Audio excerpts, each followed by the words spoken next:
Last week you may remember we mentioned Pliny the Elder as the mythological animal's best friend. This morning, while researching something about cheese, we ran into Pliny again.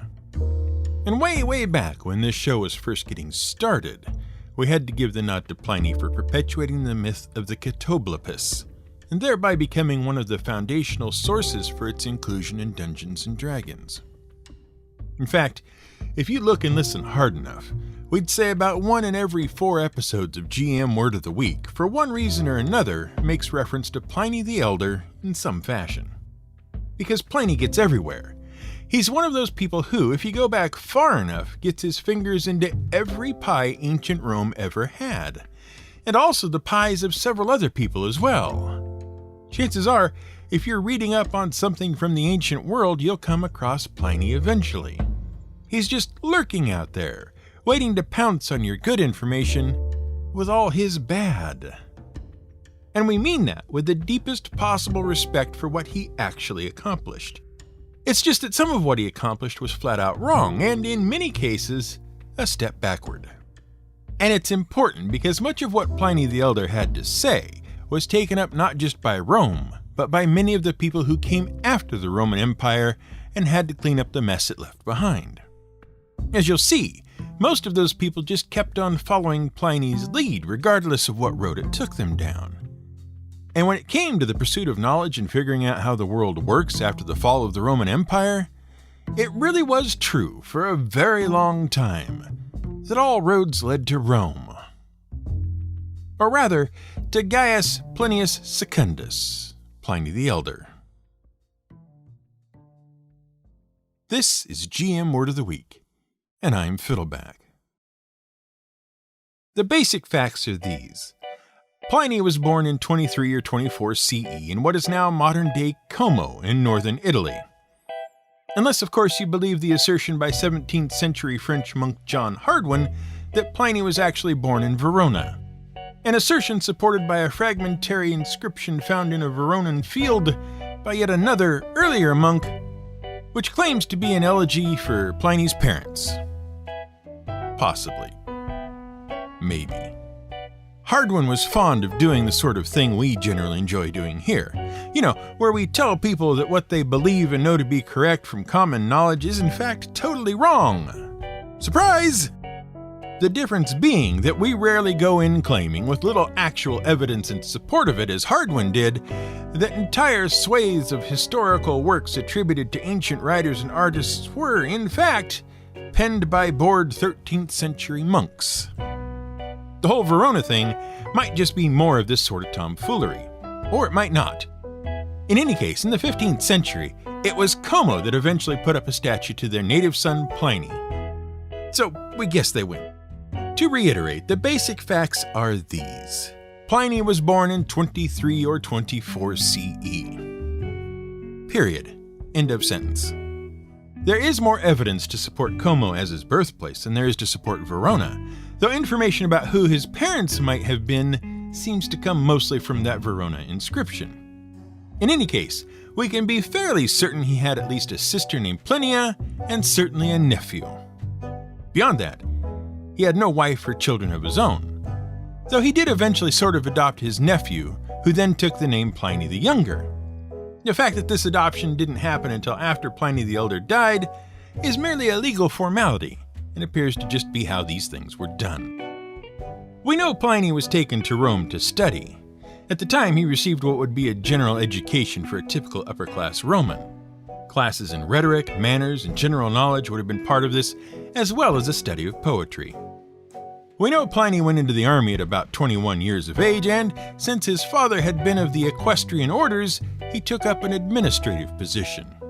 We know he gained command of a cavalry wing and went to the fighting in Germany on the Lower Rhine, and we can be fairly sure of this as, at some point in his early career, he lost the bridle of his horse, and centuries later it was recovered from an archaeological dig. We're pretty sure he served 5 years in Germany before returning to Rome in 51 CE. And while in Germany, he wrote the first of his books, a treatise on throwing spears from horseback. But the book did not survive to the modern day. And we know during this time he became friends with future Roman Emperor Vespasian, which would, as you might imagine, come in handy later. He might have studied law on his return to Rome, or he might have done it earlier. No one seems entirely certain. But he did definitely get tired of practicing law. So instead, he turned more seriously to writing, knocking out a biography of his former teacher, which did not survive to the present day. He wrote 20 books worth of history of the German wars, which was later extensively used by the Roman historian Tacitus for his own work. But that also did not survive. Pliny wrote a further 6 volumes on rhetoric, and 8 books of his Of Doubtful Phraseology series, none surviving. And if all of that sounds both lengthy and boring to you, it was probably done on purpose so as to not annoy famous Nazi evil Emperor Nero, thereby ensuring Pliny's survival and an income until Nero eventually died. Since that meant Rome would need a new emperor, much fighting ensued until Pliny's old friend Vespasian won the job. Immediately, he appointed Pliny as sort of governor over various provinces and places along the African coast, bits of Spain, and Belgium, among others. And it's at about this point in his life that Pliny starts working on the thing that really concerns us. It's a 37-book, 10-volume work called Naturalis Historia. And boy, is it a doozy.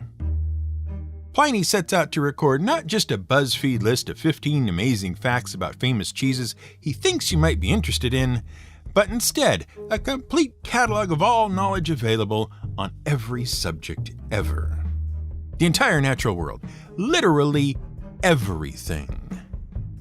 And it is the only known work of his to survive to the modern day. Now, that's a pretty daunting task, recording all the knowledge in the world, and it would be easy to make a mess of it and produce something wholly unusable. But one of the things Pliny gave us in the modern world as part of his natural history was the same thing Aristotle had given the Romans. Pliny just showed us how to put it to good use, and we use it every time we have to play a guessing game to this day. Aristotle looked at the natural world and realized things fell into 3 broad categories. They were either animals, vegetables, or minerals. Minerals mostly meant stuff that couldn't be clearly sorted as either an animal or a vegetable. A rock was clearly a mineral, a radish was obviously a vegetable, and sheep were definitely animals. By putting things into categories, Aristotle was attempting to make the world easier to understand and learn about. You could clearly know something was an animal by comparing its features with those of things in any of the 3 categories. If it could grow on its own, it wasn't a mineral. If it could move under its own power, it probably wasn't a plant. Did it eat and excrete? That was a strong case for it being an animal. Further questions would help to refine your answer until you were sure where it belonged. And the entire world, it was thought, could be classified into this system and sorted into neat little conceptual compartments. Each compartment would contain things with similar properties, which meant you could know a lot about a new thing just by seeing what other things it was similar to. In Aristotle's classification system, any given object could only belong in one of the 3 categories, and that was great. Perfect. Well done. Humanity could now get about the business of really getting to grips with the world and putting it to some good use. Which worked great for many years. As long as you didn't look too closely at several things that would otherwise spoil your neat categorization and blur all the neat little boxes you put things in.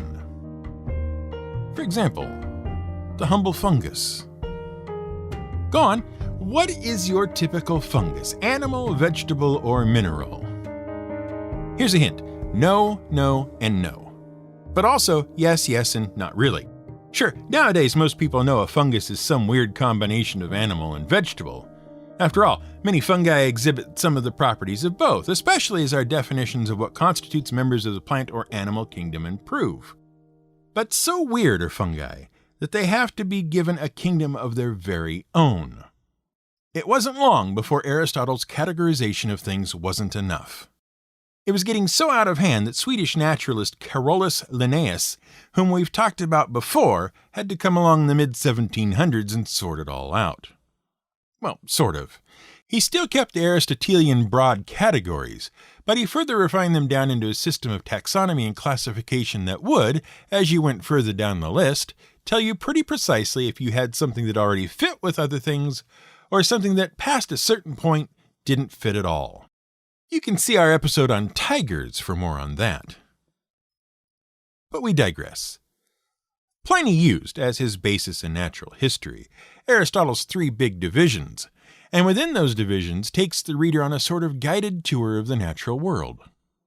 For example, in Volume 1, Book 2, Pliny begins with astronomy, taking as his first subject whether the world be finite and whether there be more than one world, passing through why stars are different colors, the origin of winds, the rainbow, and why the sea is salt, before ending astronomy with the dimensions of the earth and something called the harmonical proportions of the universe.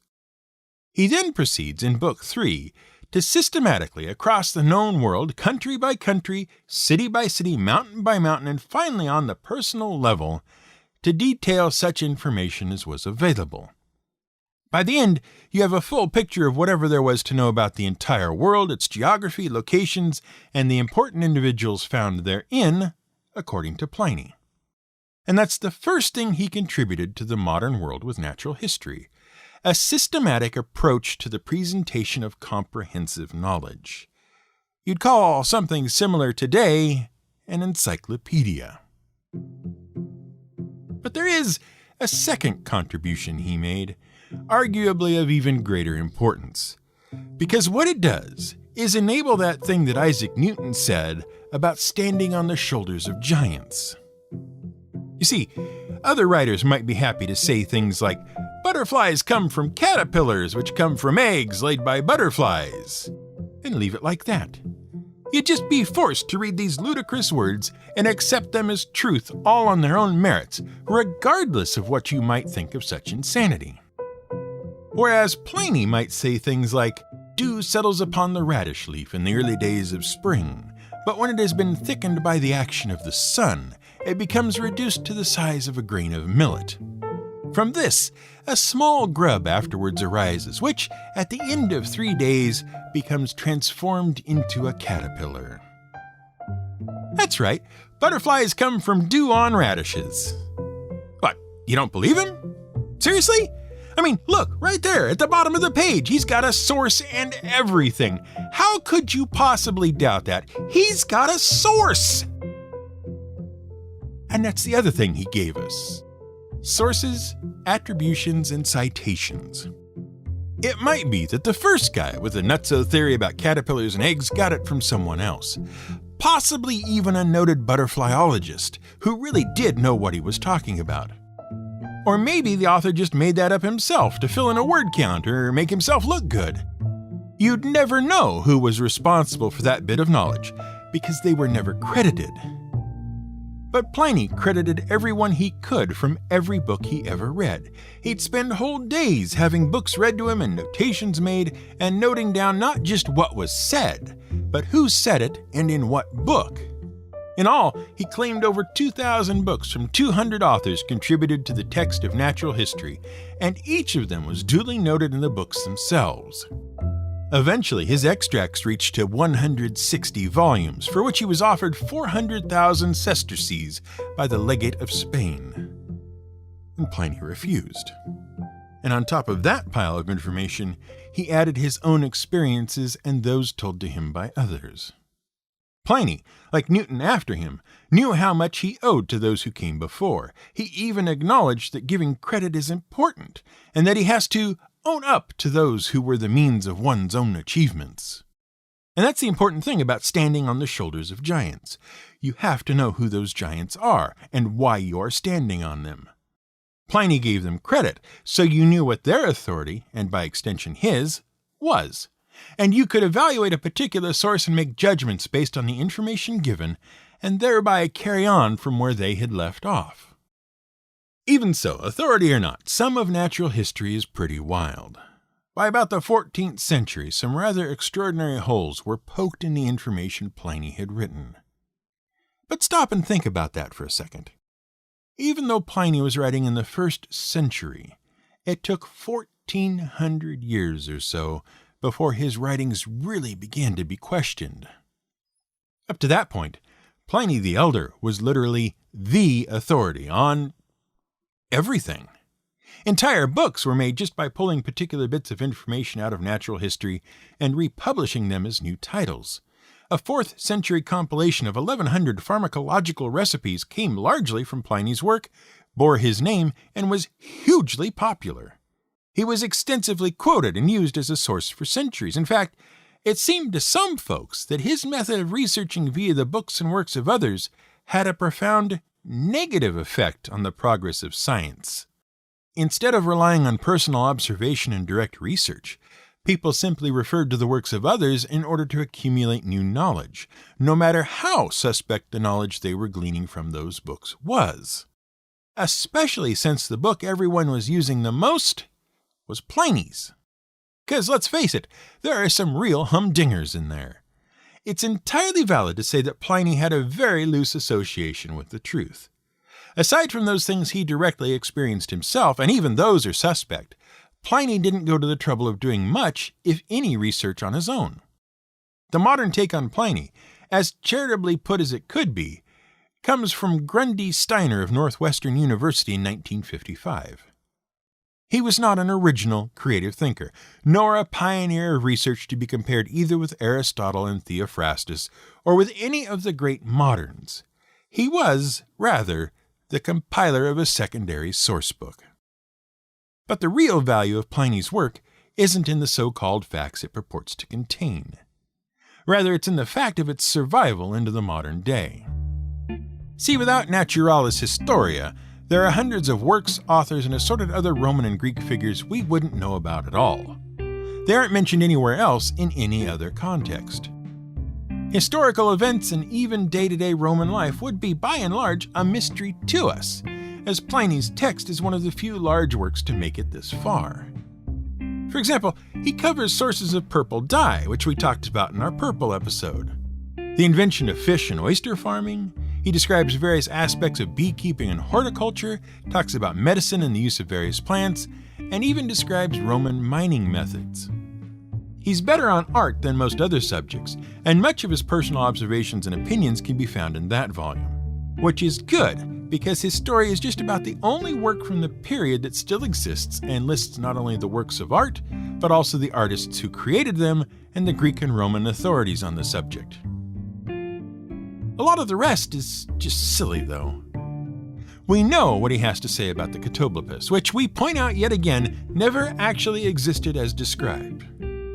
And that sort of thing is great if you're building up a book of beasties, for example, for some unspecified reason. But there's lots of other weirdness to work with, too. For instance, the scorpion is extra dangerous in Pliny's book. He says, "The southern winds have provided means of flight as well for the scorpion, for as the breeze bears them along, they extend their arms and ply them like so many oars in their flight," which is a harrowing thought. He judges that when it comes to the hardness of various skulls, the skull of the bear is the weakest of all, and that of the parrot is the hardest, which has been independently confirmed by at least one of our Discord users who claims that his parrot was very stubborn indeed. But it goes on and on. Chameleons have no internal organs aside from very big lungs. Some oxen have horns that move freely about their heads. Certain ants will chase down and kill people, even if those people are riding camels away very quickly. Elephants are so smart that they will ransom off their tusks if cornered. And in a final astonishing piece of information, there are only 74 species of fish in all the world. And that's just the stuff about animals. He does this to quite literally everything in the world. Assorted facts and fictions from anyone and everyone. No checks, no verifications, nothing. He just printed whatever sounded good and people bought it, literally and figuratively. Although strangely, he did draw the line at the phoenix. They don't exist, he says. There you have it. Unicorns, yes. Phoenix, no. Mark it down. We have one last solid fact about Pliny the Elder, and that is how he died. In August of 79 CE, Pliny had all but finished Naturalis Historia. All it needed was a few revisions here and there and a final going over. By now, Vespasian had appointed him a fleet commander in the Roman Navy. He was stationed in Mycenium on the Bay of Naples, and his nephew and sister had come down for a visit. On the morning of the 24th, Pliny the Elder had a bath and some sun, and was settling in when his sister pointed off into the distance at a remarkable umbrella-shaped cloud. Curious to see what it was all about, he boarded ship and prepared to sail towards it. Just then a messenger ran up with a plea for help from two of his friends. You see, they were trapped by the event which had started the cloud. The eruption of Vesuvius. You know the one. It wiped out Pompeii and Herculaneum. Pliny alerts the whole fleet, and they sail off to the rescue. When they arrive across the bay, they find that Pliny's friends are trapped ashore thanks to heavy winds blowing in from offshore.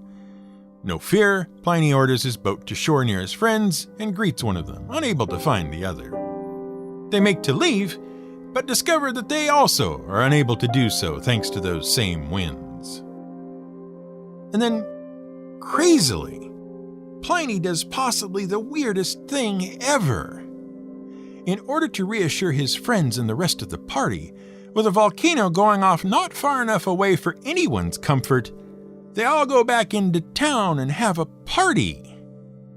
They have baths and a feast and even decide to take naps and basically relax, all while waiting for the winds to die down, which they never do. It isn't until the buildings are starting to collapse around them that they finally decide to leave. By now, pumice is falling from the sky, and as the others are rushing out of town and trying to get to safety, Pliny the Elder sits down and can't get back up, even with help. And there he dies. And we looked. In all of natural history, there's not one word about not having parties in front of active volcanoes.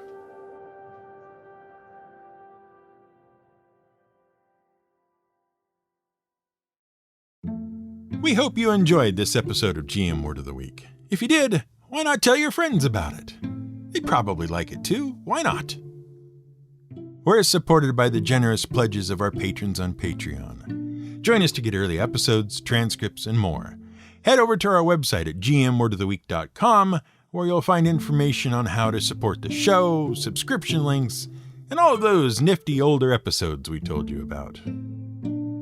This episode was written, researched, and produced by me, Brian Casey. Today's music was provided by Blue Dot Sessions and Epidemic Sound. Cum grano salis.